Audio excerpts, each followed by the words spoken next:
Hello everyone, मैं प्रदीप कुमार आगाज IAS institute में आप सभी का स्वागत करता हूं। तो आइए आज के इस वीडियो में हम लोग बात करने वाले हैं शासन व्यवस्था। शासन व्यवस्था से रिलेटेड यूपीएससी के प्रीलिम्स और मेंस के लिए आज के जितने भी मोस्ट इंपोर्टेंट टॉपिक है हम आप लोगों के लिए लेकर आए हैं। तो चलिए देखते हैं। तो देखिए, प्रीलिम्स के लिए जो टॉपिक है वो उड़ान योजना, उड़ान 5.0 और वायबिलिटी गैप फंडिंग वीजीएफ है और रीजनल कनेक्टिविटी फंड है आरसीएफ। और मेंस के लिए जो टॉपिक है वो उड़ान योजना, विशेषताएं और उपलब्धियां उड़ान 5.0। तो चलिए हम प्रीलिम्स और मेंस के इन सभी टॉपिक के बारे में पूरे विस्तार से चर्चा करते हैं। तो देखिए चर्चा में क्यों है, आइए जानते हैं। हाल ही में सरकार ने क्षेत्रीय संपर्क योजना उड़ान 5.0 के 5वें चरण की शुरुआत की है। उड़ान उड़े देश का आम नागरिक योजना क्या है, आइए हम लोग समझते हैं। सबसे पहले हम लोग परिचय जानते हैं। इस योजना की शुरुआत नागरिक उड्डयन मंत्रालय द्वारा क्षेत्रीय हवाई अड्डे की विकसित और क्षेत्रीय कनेक्टिविटी बढ़ाने के लिए की गई थी। यह राष्ट्रीय नागरिक उड्डयन नीति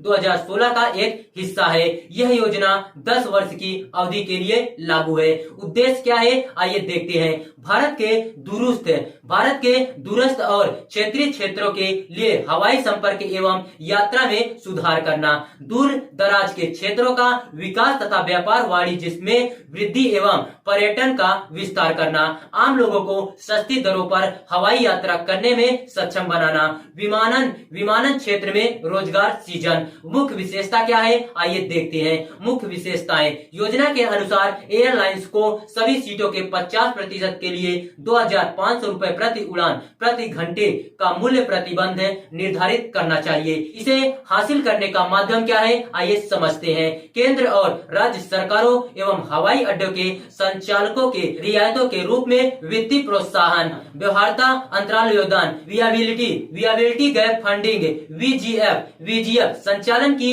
लागत और अपेक्षित राजस्व के बीच अंतर को समाप्त करने हेतु एयरलाइंस को प्रदान किया जाने वाला सरकारी अनुदान। योजना के तहत व्यवहार्यता अंतर वित्त पोषण आवश्यकताओं को पूरा करने हेतु क्षेत्रीय कनेक्टिविटी अनुदान, रीजनल कनेक्टिविटी फंड आरसीएफ की व्यवस्था की गई थी। भागीदार राज्य सरकारें, केंद्र शासित प्रदेश और पूर्वोत्तर राज्यों के अलावा जहां योगदान 10% होगा, इस अनुदान में 20% की हिस्सा देगी। योजना के पूर्व चरण क्या है, आइए देखते हैं। चरण 1 को वर्ष 2017 में लॉन्च किया गया था, जिसका उद्देश्य देश में अनुपयोगी और असेवित हवाई अड्डे को शुरू करना था। चरण 2 को वर्ष 2018 में लॉन्च किया गया था, जिसका उद्देश्य देश के अधिक दूरस्थ और दुर्गम हिस्सों में हवाई संपर्क का विस्तार करना था। चरण 3 को नवंबर 2018 में लॉन्च किया गया था, जिसमें देश के पहाड़ी और दूर दराज के क्षेत्रों में हवाई संपर्क बढ़ाने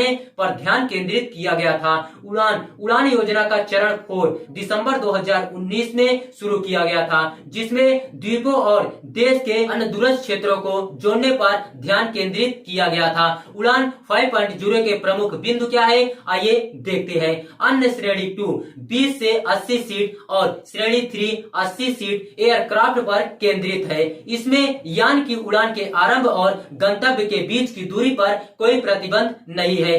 प्रदान किए जाने वाले वीजीएफ को प्राथमिकता और गैर प्राथमिकता वाले दोनों क्षेत्रों के लिए 600 किलोमीटर की दूरी तक निर्धारित किया जाएगा। पहले यह दूरी 500 किलोमीटर की थी। इसमें कोई पूर्व निर्धारित मार्ग निर्धारित नहीं किया जाएगा। एयरलाइंस द्वारा प्रस्तावित केवल नेटवर्क और व्यक्तिगत रूट प्रस्ताव पर विचार किया जाएगा। एक ही मार्ग को एक ही एयरलाइन को एक ही से अधिक बार नहीं दिया जाएगा, चाहे वह अलग अलग नेटवर्क में हो या एक ही नेटवर्क में। यदि लगातार 4 तिमाहियों के लिए औसत त्रैमासिक पैसेंजर लोड फैक्टर 75% से अधिक है तो किसी एयरलाइन को प्रदान किए गए संचालन का विशेषाधिकार वापस ले लिया जाएगा। ऐसा किसी मार्ग पर एकाधिकार को रोकने के लिए किया गया है। एयरलाइनों को मार्ग आवंटित किए जाने के 4 महीने के भीतर परिचालन शुरू करना होगा। पहले यह समय सीमा 6 महीने थी।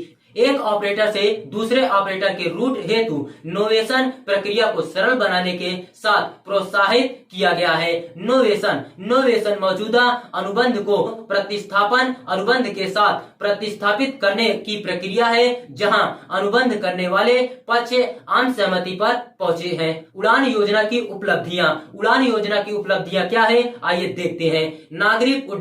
नागरिक उड्डयन मंत्रालय द्वारा अगस्त 2022 में जारी आंकड़ों के अनुसार आइए देखते हैं। यह योजना टीयर 2 और टीयर 3 शहरों को किफायती हवाई किराए पर उचित मात्रा में हवाई संपर्क प्रदान करने में भी सक्षम रही है और इससे पहले यात्रा करने का तरीका बदल गया है। परिचालित हवाई अड्डों की संख्या वर्ष 2014 के 74 से बढ़कर 141 हो गई है। उड़ान योजना के तहत 58 हवाई अड्डे, 8 हेलीपोर्ट और 2 वाटर एरोड्रोम सहित 68 असेवित गंतव्यों को जोड़ा गया है। उड़ान ने देश भर में 425 नए मार्गों की शुरुआत के साथ 29 से अधिक राज्यों केंद्र शासित प्रदेशों को हवाई संपर्क प्रदान किया है।